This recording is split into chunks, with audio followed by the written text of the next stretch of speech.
Oh, very good. That's, very 21st century clap. All right. Bit of mood lighting. Am I close enough to the mic here?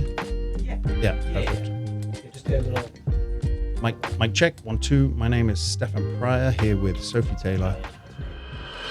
Welcome to the show. I'm joined today by Sophie Taylor, who recently relocated here from the UK, and so was very keen to get you on to chat about your experience of relocating to the Cayman Islands, and particularly keen because you have your social and podcast, Life of Mummies and the Truths of Motherhood, which is of importance to me now, being a new father. So first off, what brought you to the Cayman Islands? So firstly, thanks for having me, and congratulations on becoming a new father, Yes. even though you're not that new. No, quite new. 7 months in, we're just about getting the hang of it. But but a baby is live and well, and mum and dad are, I think, thriving. Yeah, we're doing good. Thank you. It's a whole new lease of life that you didn't know you needed, but For sure. don't know how you can live without it. It's mad, Yeah, isn't no, agreed. it? So my two sisters live in Cayman. So one of my sisters has been here for 22 years, and the other one's been here for almost 10 years. So Okay. I've been coming to the Cayman Islands with my family probably for the best part of 15 to 20 years. It was sort of our Christmas holiday. Every year we'd all come and sort of have the time of our lives. And I used to see my sisters living here, and I'd go home sort of every, New Year, January, and I'd feel like, I wish that was our life. I wish I could live there, but always felt like it would never really be a reality. I don't know why. I just felt like it wasn't that easy to do. And during COVID in the UK, it was quite hard. It was hard for everyone, but particularly it just went on and on and on. It was actually through social media. I was watching sort of my sister and their lives and everyone here, and I know things opened up fairly quickly for you guys. So even though you couldn't have tourists in, you were able to live quite nicely. Yeah. And I was sort of watching it on socials and thinking, I'm going to get myself there. Now's the time. I think that's it. I think, I've been here for 10 years, and it's very much business as usual. You get up, go to work, and it's a fantastic quality of life, but very conscious of friends back home that see, I don't know what it is, what I do, and it's a very active job that I have. I'm out and about, selling beautiful properties. And I think lockdown really emphasized that. You're right. The island was closed to, visitors from the outside, tourists. But actually, for those of us living here, it was fantastic. And it was a really, really special time. And I think that's exactly what you're referring to. So that was the linchpin. I just felt like, I know that you guys had that bit of lockdown that was quite harsh. Yes. Probably worse than us. Like you it had was days you had very to go to the severe. supermarket, and if you didn't wear a mask, the police would come over and put one on you. Yeah.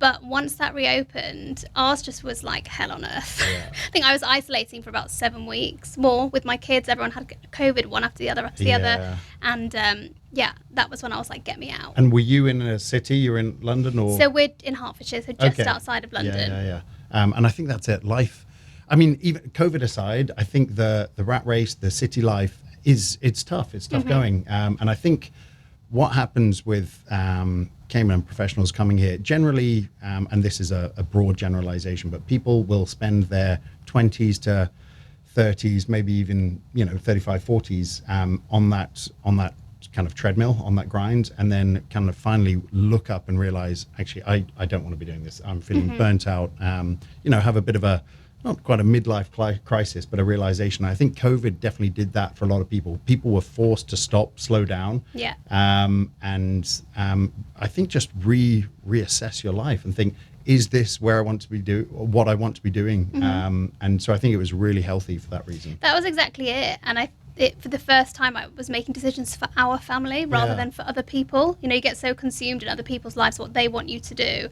And I was like, wait a second, I want to jump in the phone and be there. I don't want to be here. I'll leave everyone behind. See you later. No, I'm that's going. right. And then we just looked at it and started the process. And then within, kind of 6 months to a year, we were here. Yeah, okay. And I think a lot of people talk about, relocating, and certainly people that I deal with, they sometimes, it's 3 years out. It could be a 3-year process whilst they, sort out work transition, etc., sell their house, pack up life. But I think it's And it seems overwhelming at the time, and it's a lot of work to do. But I think, I mean, from your experience, once you're here, it's a no-brainer. It's extremely overwhelming, and especially we did it with 2 young children. Most people that I know who live here, they got married here, or they got married then moved here, and then they had their children on the island. So taking children away from grandparents and friends and family is extremely distressing for everybody, and very overwhelming.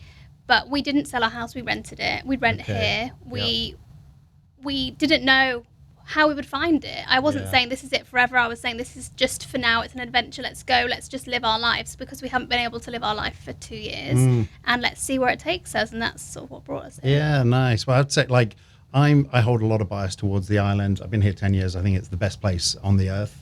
It's not perfect, you know. Island fever is a real thing, and there are certain inadequacies. But I think for what is on offer in terms of safety and lifestyle and weather and you know, no salary tax, it's a fantastic place to live.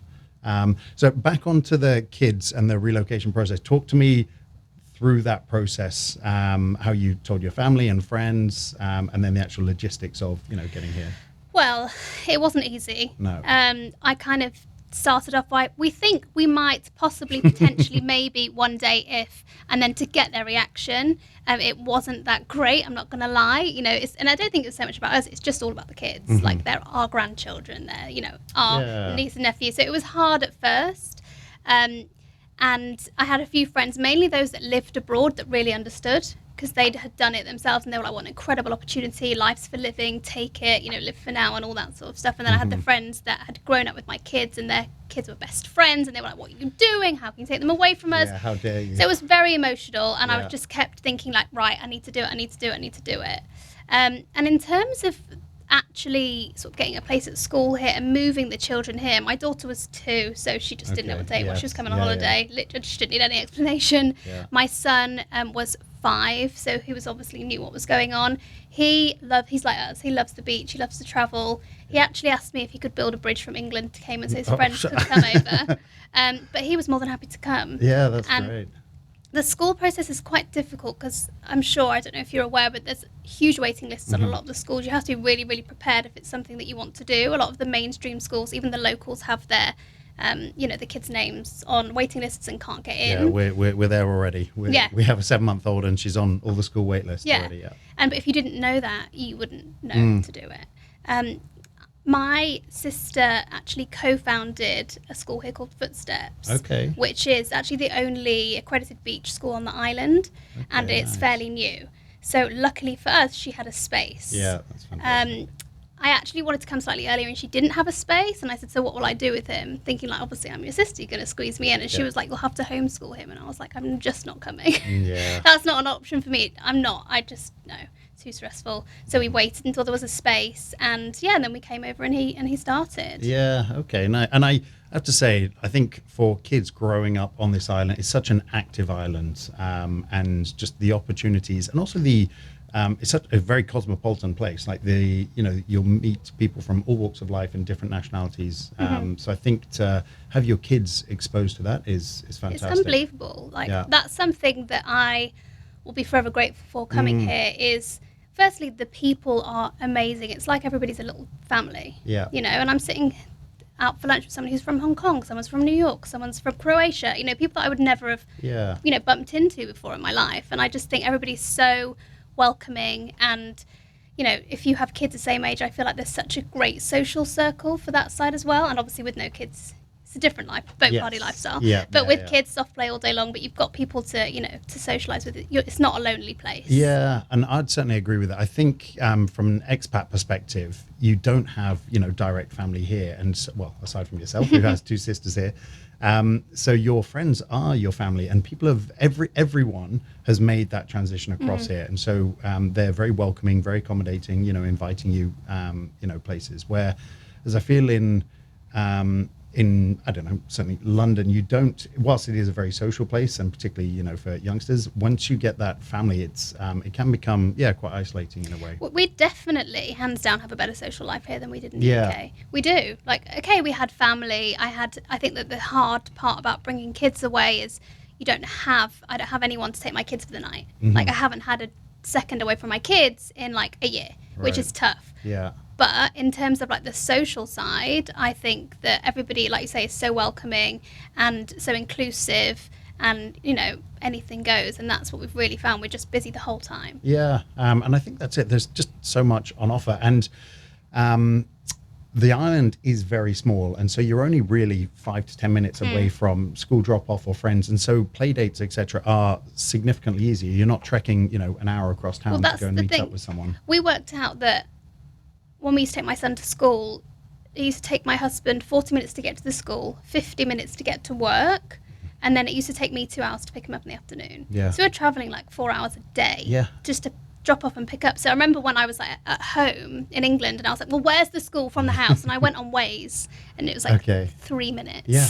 I was like, what? And that's it. And I live in South Sound, and you're South Sound as well? Yeah. And people talk about it being so far away from, Cayman Bay or town, and worst case scenario, that if the traffic is bumper to bumper, it might be 25 minutes, half an hour, which in the grand scheme of things really isn't a lot at all. I think I've become like too accustomed to living here though, because I feel like West Bay's ages away, when that was like my general school, like less than my school run in the morning. Yeah, your perception of distance definitely gets warped on a small island. What would you say is the biggest adjustment that you've had to make since living here? I think the biggest adjustment is, again, obviously I have got my sisters here, but they have got their own lives in terms of like, parents or grandparents around for my children. I find that challenging.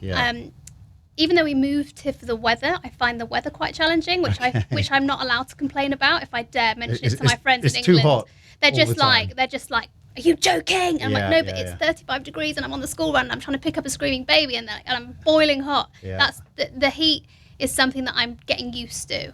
I love it in the afternoon. We can go, to the beach and watch the sunset, and it's incredible. But if it's kind of like middle of day sun and you've got something to do, you want to exercise or play tennis, or it's just like you're dripping with sweat. So it's just those little things, and also no shops.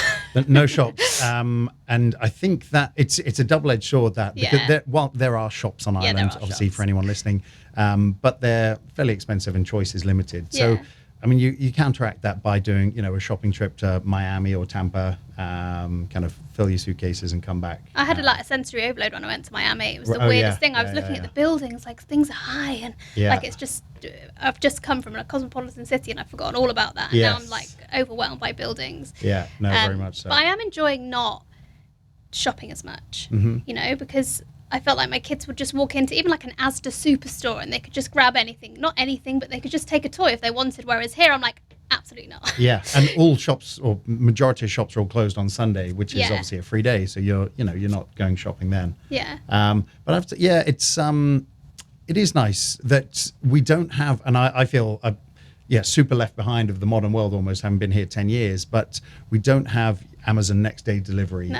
And so my friends back home will be crazy just ordering every single day their packages delivered to the house. Whereas we don't have that, which is, I think, is not such a bad thing. You're a lot more conscious with your shopping. I had to tell my postman I was leaving. Oh. Yeah, because if sometimes he doesn't see me for a few days, it's like, are you okay? Have you been ill? I was I'm going. I used to see him 3 times a day. I was an addict. I've actually just done my first Amazon delivery to Ireland, so you can do them. Okay, yes. But it's like, it goes via Miami, and it's like a long process, and you've got to pay like tax and duty and all this sort of stuff on it. So I'm excited to see that box. Apparently, Zara delivered directly. Yes.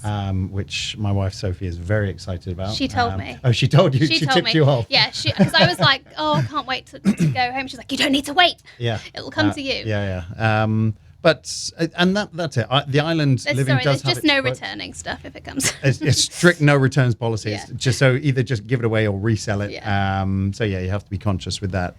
But talk to us about Life of Mummies. As we were chatting earlier, and a year ago I wouldn't have listened to that podcast, but now that I'm a father, it's something that is, certainly on my radar all the time. And so, tell us a little bit about that. Life of Mummies is a business that I started with a friend of mine 6 years ago when we first had children. Okay. We were, I think I was late 20s, absolutely was not ready to have a child. I thought I was. I think everyone thinks they are until they have it, and then they realise, oh my gosh, what is going on? Like, it's just so overwhelming, and I don't think anything prepares you. And people say, enjoy this time, get the sleep while you can, and you think it's really condescending because you think everyone does it, why can't I do it? Yeah. So not the podcast, sorry, the Instagram originally was born from that. It was a concept of like, wow, like what is this? And just being really open and honest about motherhood and all the challenges and laughing and crying with people and just making it, you know, really normalizing feeling overwhelmed, basically. And then it started off as an Instagram, and now it's branched out into a podcast, which is called Truths of Motherhood. And we talk about everything from, I know you told me so there's one recently, and the title that caught my attention was "I Resented My Husband When We First Had Kids," which very much piqued my interests. And it's a real thing, for sure. Like the first, and everyone, to your point, everyone says, get your sleep whilst you can, and your social life is over, which actually used to really annoy me, and it annoys me even more now, because a lot of some of it's true, but then also not. But yeah, your co-host Holly certainly doesn't mince her words on that. But it's just really raw. So I'd say I did enjoy that. I think it's just one of those things that no one really talks about. And I think it depends on your situation as a mum, whether you're a stay-at-home mum or a working mum. It's all hard. Yeah. If you're a working mum, you have mum guilt and you're trying to spread yourself and be there for everybody. And if you're a stay-at-home mum, you're overwhelmed constantly and trying to be a good mum, but you just need a minute for yourself, which you don't get. And I think it's just those first, when you have the baby and you're at home together, it's this kind of honeymoon period. And then I think when your husband goes back to work, if you're still at home with the baby, you can just get quite overwhelmed and resentful towards him that he gets to have a coffee and speak to humans all day and you are still in the same stained t-shirt as yesterday. Yeah. It definitely changes, and I don't feel like that anymore. Yeah, I agreed. And I think it's important that and it's very easy to say, but the baby just doesn't become your new identity and consume you, which it often can. Yeah. So yes, Generally does. It generally does. But yeah, it's an incredible experience. And to your point at the beginning, like life is, changed, but infinitely for the better.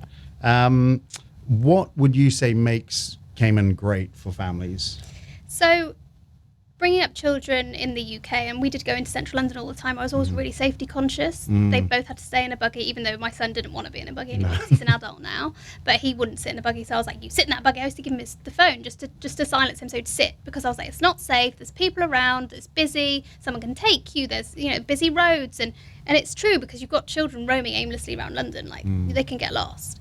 And that was a really big adjustment for me coming here. We went to Cayman Bay, which is like this beautiful area with the water, and there's a fountain for them to play in and restaurants, and all the children were running around, and my son started to run around and play hide and seek, and I was so panic stricken. I was like, where are you? Come back, you like the only neurotic person screaming in Cayman Bay. And someone was like, it's safe here, and I was like, it's not safe. If he's not with me, it's not safe. Like someone will take him, or he'll get run over, or he'll fall in the water, or he'll drown. Like I think I was just so used to trying to control them being out in public, because it's not safe in England. I say not safe, I mean to roam around the streets or to be in central London not holding my hand. So I've really adjusted to that, and now we go there, the kids don't even wear shoes here, he's just running around barefoot playing with his friends, and I can relax and feel safe. And my mum came over, and she was screaming at them when they were running away, and I was like, it's fine, like relax. So I do feel like there's a lot more freedom here. It feels extremely safe. Like I said, they haven't worn shoes since they arrived. My daughter put shoes on for the first time in 7 months, and she was walking like a duck. Oh, really? She couldn't walk in them anymore. They take their shoes off as they go to nursery. Yeah. So it stays outside. The shoes don't even go in. And just the fact that they've got freedom, they can run on the beach. My son's now, because he's in a nature school, he's like making forts out of sticks, playing with coconuts. It's not about material things. It's about, the world around them, and it's so nice to see them appreciate things. He does litter picking at school, going to the beach picking up litter, just things he'd never even thought to do in England. No, I agree. I think island life is fantastic, and I would say the community here is really, really tightly knit, and it's for kids, families, I don't think there's any better place. But to your point about safety, a lot of the clients that will contact me, particularly overseas investors, or if somebody's looking to relocate, they're considering Cayman, they're considering Turks, Bahamas, as island destinations. And one thing that continually stands out is safety. Like if we're going to the beach on the weekend, we will just leave our towels, bags, probably with phones and wallets and everything, and just go for a stroll down the beach and not even give it a second thought. No.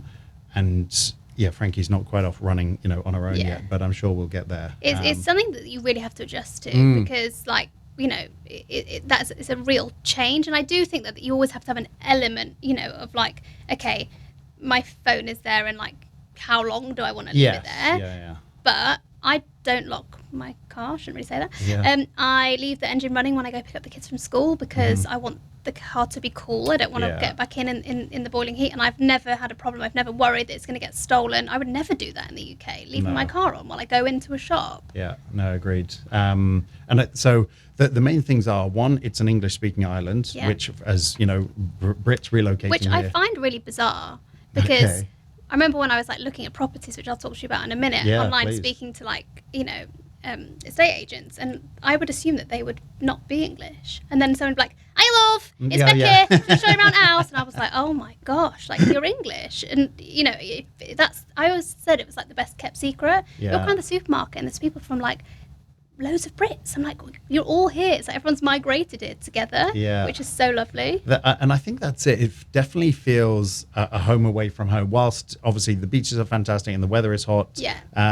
Being a British island, it definitely has that British feel, and because there are lots of Brits here, Canadians love it because they're escaping the winter, and it's again English speaking. But I think just a lot of the Commonwealth countries just all reside here for that reason. Yeah.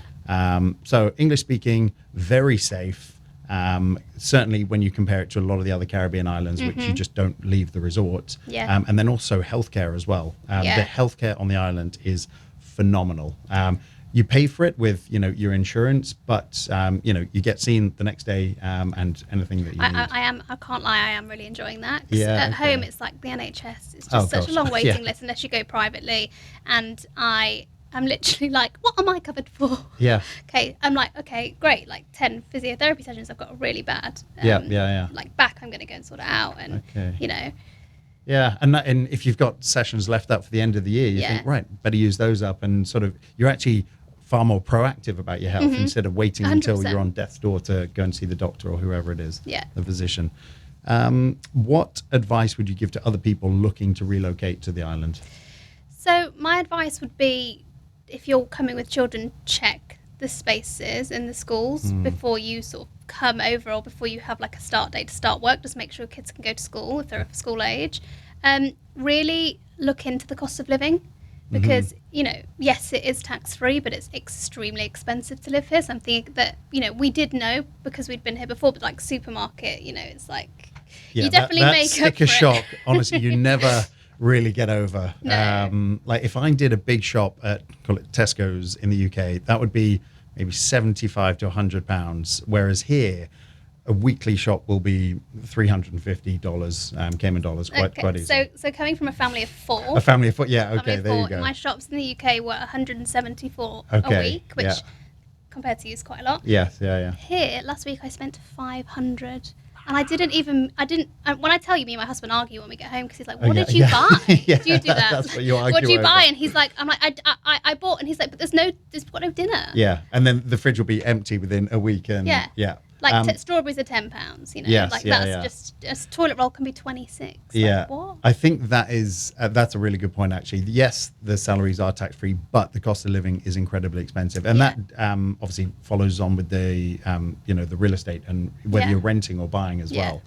But I actually found the process of renting really easy. Okay, here, nice. Because, so I work in social media, so I'm apart from the fact that I work and I'm constantly on it all the time, looking at everything, like to know what to trend the latest thing. I want to see what's there first. Yes, and I was following Property Cayman from being in England, and me and my husband used to send back and forth, like the houses we like this, we like this, we like this, and then we would contact an agent who would take us around on FaceTime. Like, it was such an easy. So this was during the COVID sort of era. Yeah, okay, got me through COVID. Okay, yeah, nice. So like before we came, so we would message an agent on Instagram. She would go to the property, show it to us, on FaceTime. Yeah. And that's how we got the house that we're in, because an agent FaceTimed us, and we saw it and we took it. Yeah. So it's actually a really easy process. Yeah, that's great. I love that. In terms of the rental perspective, what would you sort of suggest to anyone relocating here? That was so easy on the tip of my fingers. People don't want to search, they don't want to spend their time, they don't want to traipse through websites. I was just in bed looking through, like, for example, your Instagram or loads of different Instagrams,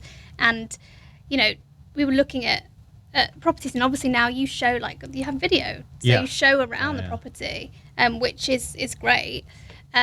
So I would say kind of decide where you want to live first, which is quite tricky when you don't know what is here. But do your research. I mean, we picked South Sound because we're close to quite a few lovely beaches. We go to, is it Consuelos? I can never say Consuelos Beach, but what would I... as in Surfers Beach there? Yeah. Okay. So, like, I refer to it as Surfers Beach, but they rebranded it. I know, it's very strange. Everyone says Surfers and then I don't know what they're talking about. Consuelos Beach. So we go there like literally every single Friday and have pizza on the beach with the kids after school. And, you know, we're 2 seconds away. We're really close to the schools. We're close to, you know, Hurley supermarket. So we loved that location. We kind of knew it. So pick your location and then I guess just start looking online and then contact, you know, someone like yourselves and just get an online viewing. And I think that's it. The reality is the island is so small, and if you're relocating here and your kids are at school, for example, you're probably only going to want to be, due to, you know, school proximity, along the 7 Mile corridor, maybe some elements of West Bay or South Sound. And again, that's a broad generalization, but the island is so small. But I feel as though the quality of rental properties available is fantastic, and they all come fully furnished by and large, so you don't have to go fitting somewhere out. And if you want to move after 12 months, it's a rental. You haven't, you know, specifically bought furniture for it, you can move. But I think a lot of people will end up, you know, they come here for a year or two just to try it out, and then before they know it, 5 years has gone past, and they're like, actually, we really like this place. We're going to consider buying. That seems to be everybody's story. Yeah. We came for 18 months. We came for 2 years. We were just coming for a minute. But we'll have to see where that leads for us. Yeah, and I think it's because just the quality of life is so fantastic. And we've been living here. We're both drinking the Kool-Aid. But I've had friends that, you know, they've been here for 6 years or whatever, and they think, let's try somewhere else. They'll go to Dubai or even back to England. And within 12 months, they're back here. They're like, that reaffirmed what we already knew, but we're back for good now. I think you always as well, like, have a what if at the back of your mind, like, would that be better? This was so good, that must be as good or better. But I do think that the sweet spot about Cayman is that it's just so effortless. That's what I love about it. Like, to make a plan in the UK, it's like a real thing, you know, whereas here you can just rock up to the beach at 5 o'clock and so will 10 other people, and then you've got like an amazing night of like watching the sunset, having a drink, but the kids running around. Like, it's just not a lot of effort needs to go into it. And all just 5 minutes away from home. No, I love that. A few rapid fire questions for you. What kind of local company or individual do you think kind of deserves a shout out? So I'm going to pick 3. Oh, okay. Go on then. Number 1, a good friend of mine, Lance, runs a company called Icon Fitness. He's a personal trainer, and they've just got like a gorgeous new gym that he's like literally worked his arse off, and I think he's What's amazing. His surname? Is it Lance McField? Yes. Okay. Yes. Yeah, I've heard of him. Footsteps, the nature school, just because my son has literally comes out of school, like, it makes me want to cry, like beaming, and he's just excelled so much. Love that. And also Little Angels, which is a store in Cayman Bay that does like really gorgeous kids wear stuff. I get all my kids stuff from that, and I also do the socials for them. So you do? Oh, nice. Okay. Give them a plug. Nice. We already kind of covered this one. Best area to live on the island? South Sound. Or 7 Mile. I feel like if I didn't have kids, I would live on 7 Mile Beach. Yes. And if budget permitted. I mean, if I was a multi-millionaire and I didn't have kids and I had a yacht, I'd live on 7 Mile Beach. Yes, agreed. It's South Sound for families, I would say. I think it's more tailored towards families. But 7 Mile Beach, there's a reason it's the most expensive real estate on the island, because it is just beautiful. The water is crystal clear. The sand is powdery white. You're west facing, so you get most incredible sunsets. You need sunglasses on for the sand. Yes. It's so white. No, 7 Mile, it's one of my favorite things to do. Just on a weekend, go to 7 Mile, and if you're up early in the morning, just go for a nice walk when it's cooler. It's a hell of a spot. But I second you, South Sound. I just think value for money. It's a fantastic spot, and really great community. Third, best place for sundowners on the island?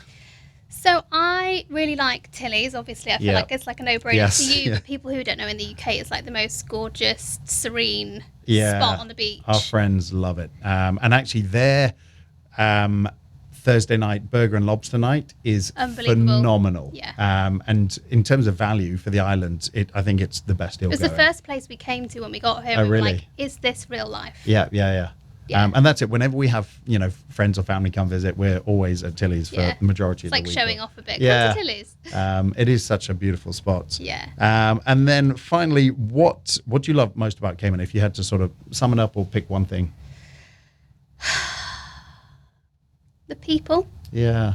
And I know that it shouldn't be the people because actually it's the most beautiful place, but I feel like the people make a place. Yeah. And first it would be the people, and second it would be just how raw it is. It's not trying to be anything else. It is what it is, and I love that. Yeah, no, I'd agree. I think the people, and we sort of touched on it at the start, everyone's come here for looking for something, for a specific reason, and it's a better work-life balance. It's to have, less of a commute, etc. And it's just a really welcoming and open place. And that first point is really important because especially if you have a family, like, my husband used to get home for bath time, like at the end of bath time, maybe like 6:45, and I would stretch the kids so they could see him. And now he literally can walk through the door at 5 o'clock because it's 2 minutes to get home. Yeah.